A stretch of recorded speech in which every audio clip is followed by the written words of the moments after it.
Good morning all of you. मैं अपने संविधान के लेक्चर में उन सभी घटनाओं का भी जिक्र करता हूं जो वर्तमान में घट रही हैं और जिनका संबंध हमारे भारतीय संविधान से है। बाकी मेरे परंपरागत लेक्चर चल रहे हैं जिन पर मैंने अब तक संविधान के 12 लेक्चर बनाए हैं। वो 12 लेक्चर पूरे संविधान की समझ के लिए हैं और वो इसी तरह से कंटिन्यू रहेंगे जब तक कि पूरा संविधान ख़त्म ना हो जाए। लेकिन आप ये जानते हैं कि मैं जब संविधान पढ़ाते हुए वर्तमान में घटने वाली घटनाओं को, विशेषकर जिनका संबंध संविधान से है, उनकी भी चर्चा करता रहता हूं, क्योंकि वर्तमान में जो घटने वाली घटनाएं हैं उनका महत्व पेपर के लिए बहुत ज़्यादा है। और लेक्चर जो मैं दे रहा हूं संविधान का लगातार एक क्रम से, व्यवस्थित रूप से, वो संविधान को समझने के लिए है, जो कि हमेशा काम आएगा, चाहे वो पीसीएस प्री हो, चाहे वो आईएएस हो या वो एसएससी हो। और इसको आप करंट के रूप में नोट कीजिएगा। तो ये जो मेरा लेक्चर है ये वर्तमान में कुछ घटनाएं घटी हैं उनके लिए है। वैसे भी अब तक मैंने जितने भी संविधान को लेकर के करंट के वीडियो बनाए हैं उनको आप एक जगह ज़रूर नोट करते जाइएगा, आपको बहुत ही फ़ायदा होगा व्यवस्थित रूप से। मैं लास्ट में वो सारे टॉपिक लिख दूंगा जो अब तक मैंने करंट से संबंधित बनाए हैं। आज मैं एक महत्वपूर्ण संवैधानिक घटना की चर्चा करूंगा जो कि अभी हाल ही में मई में घटित हुआ है। अभी आपने समाचार में सुना होगा कि 1 या 2 मई को दिल्ली अल्पसंख्यक आयोग के मुखिया जफरुल इस्लाम पर राजद्रोह का मामला दर्ज किया गया। और ऐसा क्यों किया गया, इसके पीछे रीज़न ये है कि उन्होंने सोशल मीडिया पर कुछ विवादित पोस्ट किया था जिससे सरकार ने भड़काऊ माना और उन पर राजद्रोह का मुकदमा दर्ज हुआ। हालांकि उन्होंने माफ़ी भी मांगी, मगर काफ़ी देर से। अब इस पूरे मामले को समझने के लिए हम अपने परीक्षा की दृष्टि से निम्नलिखित बिंदुओं पर विचार करेंगे। पहला, राष्ट्रीय अल्पसंख्यक आयोग क्या है और इसकी संविधान में क्या स्थिति है। दूसरा, राजद्रोह क्या है और यह संविधान के तहत आईपीसी की किस धारा में आता है। राजद्रोह और आर्टिकल 19(1)A जो कि विचारों की अभिव्यक्ति है, उसमें क्या अंतर है, किस बात को राजद्रोह माना जाएगा और किस बात को हम हमारे बोलने की या विचारों की अभिव्यक्ति के स्वतंत्रता में रखा जाएगा। तो इन 3 प्रश्नों को हम परीक्षा की दृष्टि से पढ़ेंगे। तो पहला हम समझेंगे राष्ट्रीय अल्पसंख्यक आयोग के बारे में। यह है क्या? देखिए, अल्पसंख्यक आयोग जो होता है वो केंद्र और राज्य दोनों के स्तर पर होता है। अर्थात एक राष्ट्रीय अल्पसंख्यक आयोग भी होता है और एक राज्य स्तर पर भी अल्पसंख्यक आयोग होता है। अब ये जो राष्ट्रीय अल्पसंख्यक आयोग है, यह भारत में राष्ट्रीय अल्पसंख्यक आयोग अधिनियम 1992 के तहत स्थापित हुआ था। इसलिए यह एक सांविधिक निकाय है, मतलब स्टैच्यूरी बॉडी है। राष्ट्रीय अल्पसंख्यक आयोग एक संवैधानिक संस्था नहीं है, ये सांविधिक निकाय है, क्योंकि हमारे मूल संविधान में ये नहीं था। यह संसद द्वारा राष्ट्रीय अल्पसंख्यक आयोग अधिनियम 1992 के तहत स्थापित हुआ। और मैंने आपको अपने बहुत पहले के लेक्चर में समझाया था कि जो आयोग संविधान में नहीं थे उन्हें बाद में संसद के तहत संसद द्वारा अधिनियम के तहत स्थापित किया जाता है, तो उन्हें हम सांविधिक निकाय यानी स्टैच्यूरी बॉडी बोलते हैं। अब सवाल है, इसमें कितने सदस्य होते हैं? अल्पसंख्यक आयोग में अध्यक्ष सहित 5 सदस्य होते हैं। ये वो सदस्य होते हैं जिन्हें प्रशासन, आर्थिक विकास, स्वास्थ्य, शिक्षा और समाज कल्याण का अनुभव होता है। अध्यक्ष और प्रत्येक सदस्य 3 साल की अवधि के लिए अपना पद धारण करते हैं। अब सवाल है, इस राष्ट्रीय अल्पसंख्यक आयोग का कार्य क्या है? इनका कार्य अल्पसंख्यकों के अधिकार और उनकी समस्या पर ध्यान देना है और अल्पसंख्यकों के हितों के संरक्षण के लिए केंद्र और राज्य सरकार से सिफारिश करना है। ये केंद्र सरकार को अल्पसंख्यकों की समस्याओं से संबंधित रिपोर्ट समय समय पर उपलब्ध कराते हैं और सरकार इनकी रिपोर्ट को संसद के दोनों सदनों में रखती है। अब सवाल उठता है, इस आयोग की न्यायिक स्थिति क्या है? देखिए, इस आयोग को कुछ मामलों में दीवानी न्यायालय यानी सिविल कोर्ट के बराबर शक्तियां प्राप्त हैं। कुछ मामलों में, सभी मामलों में नहीं, यानी सभी मामलों में ये हमारे डिस्ट्रिक्ट कोर्ट के सिविल कोर्ट के बराबर शक्तियां रखती है। अब किन मामलों में? जैसे किसी व्यक्ति को सम्मन भेजना, सरकारी दफ्तर में से पब्लिक रिकॉर्ड की मांग करना, गवाहों या दस्तावेज की जांच करने का आदेश देना, अल्पसंख्यकों से संबंधित दस्तावेज प्रस्तुत करने के लिए प्रशासन को आदेश देना। तो इस तरह के मामलों में इसे सिविल कोर्ट का पावर है। संक्षेप में हम कह सकते हैं कि अल्पसंख्यकों के हितों के संरक्षण के लिए इस आयोग को बनाया गया था। और किस अधिनियम के तहत? याद रखिएगा, राष्ट्रीय अल्पसंख्यक आयोग अधिनियम 1992 के तहत, मतलब नेशनल माइनॉरिटीज़ कमीशन एक्ट 1992। अब ये जो अल्पसंख्यक या माइनॉरिटीज़ हैं, यहाँ एक प्रश्न उठता है कि अल्पसंख्यकों का उल्लेख संविधान के किस अनुच्छेद में है? तो देखिए, अल्पसंख्यकों का उल्लेख आप संविधान के भाग 3 के अंतर्गत देख सकते हैं। अब भाग 3 तो आप जानते हैं मूल अधिकार है, जो कि 12 से 35 तक है। अब सवाल ये उठता है कि किस अनुच्छेद, मतलब मूल अधिकार के किस अनुच्छेद में इसको दिखाया गया है? तो आप देखेंगे आर्टिकल 29 ये कहता है कि अल्पसंख्यकों के हितों का संरक्षण। तीसरा कहता है अल्पसंख्यकों को अपने, और आर्टिकल 30 ये कहता है अल्पसंख्यकों को अपने अनुसार शिक्षण संस्थाओं और उनका प्रशासन करने का अधिकार। यानी कि आर्टिकल 29 और 30 अल्पसंख्यकों से संबंधित है।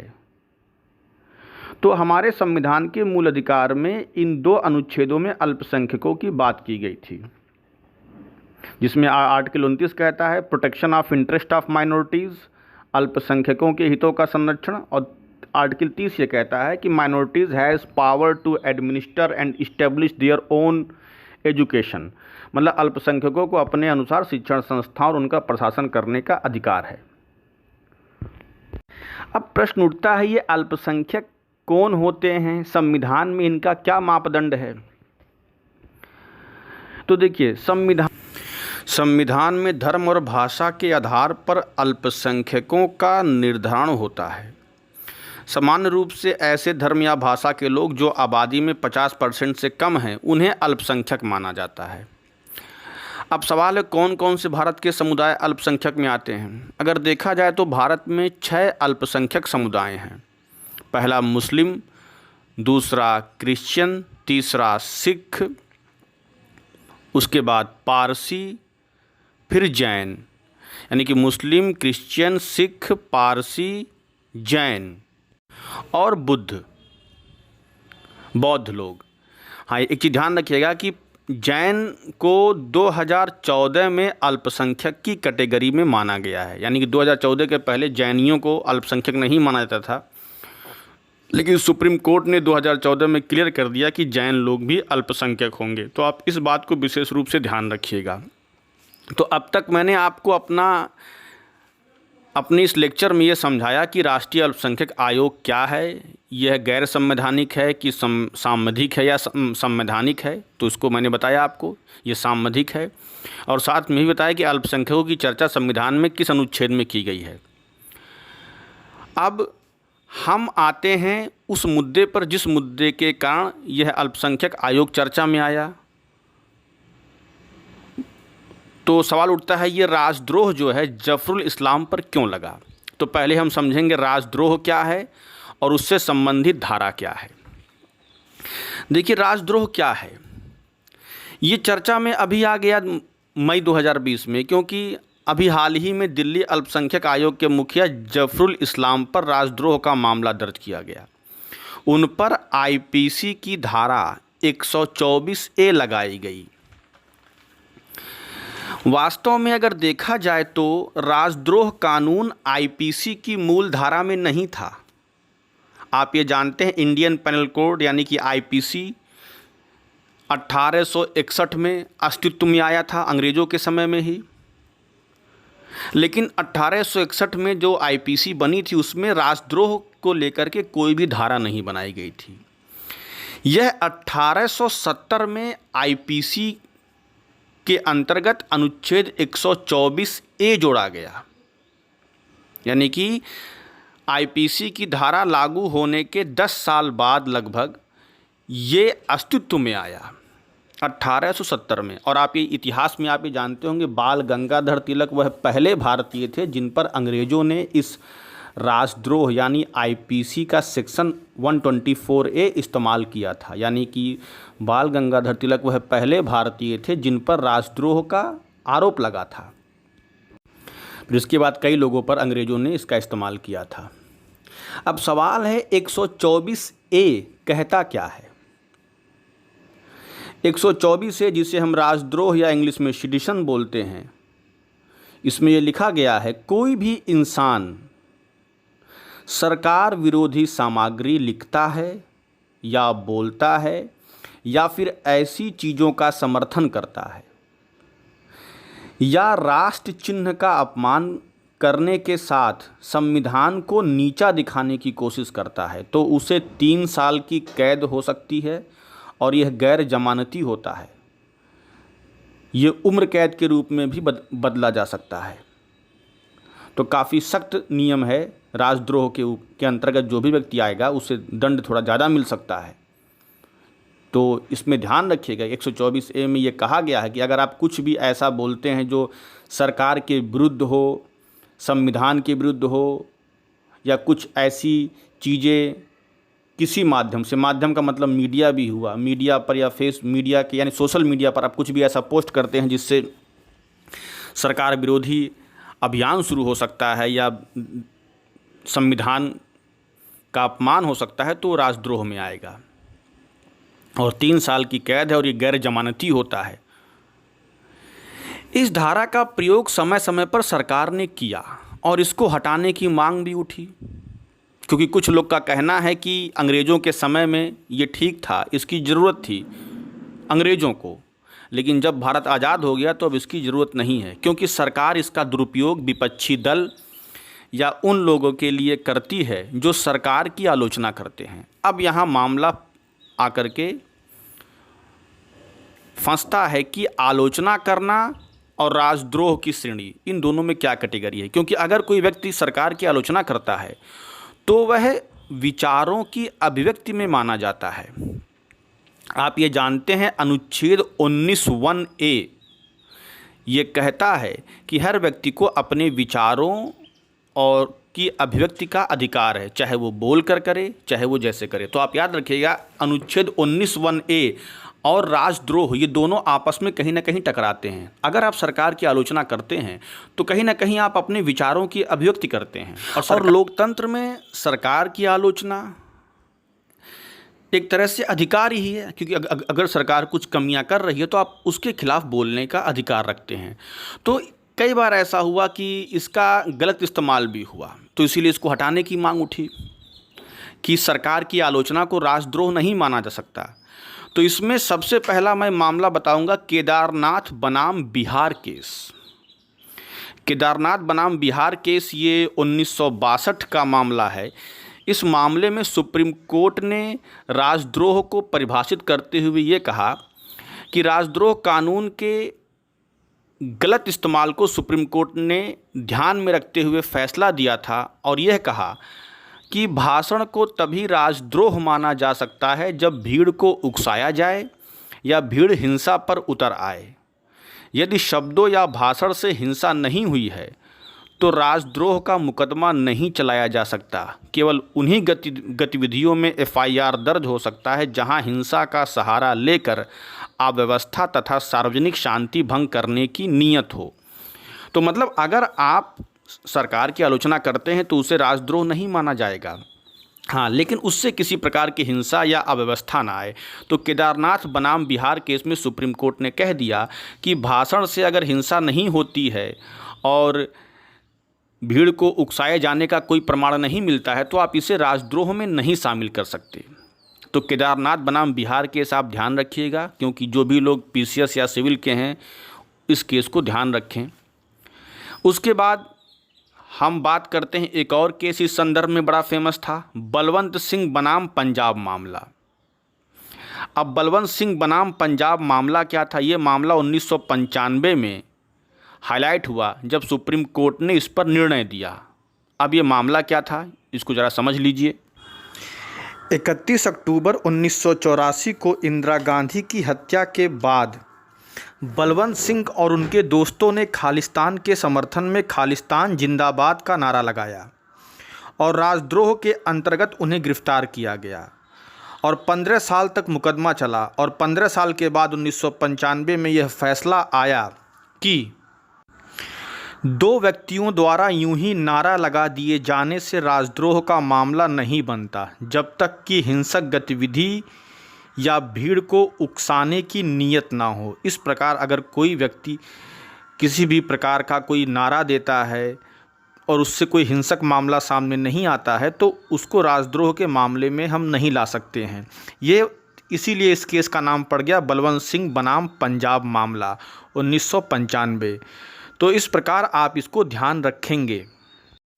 और इन दोनों मामले को यानी केदारनाथ बनाम बिहार केस और बलवंत सिंह बनाम पंजाब मामले को आप लोग ध्यान में रखिएगा। राजद्रोह से संबंधित व्याख्या में ये दो केस इस्तेमाल किए जाते हैं।